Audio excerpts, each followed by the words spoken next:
ክፈሉ ከዛ በኋላ ግደሉኝ ግምቴ እኮ 100 ሚሊዮን ነው ፈራው ካለ ብተውት ምን አለ ፈራው ካለ ብተውት ምን አለ አረ ተውት ተውት ይህን ዝንጅብል በርሜል መቼ ከብዳል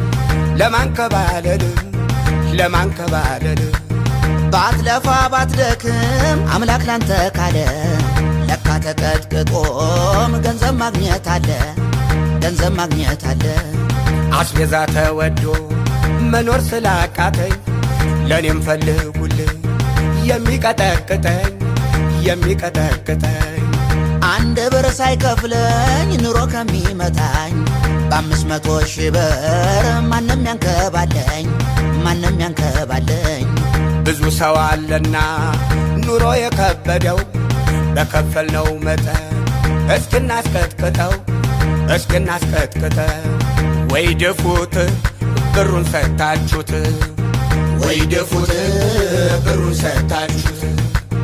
ወይ ድፉት ብሩን ሰጣችሁት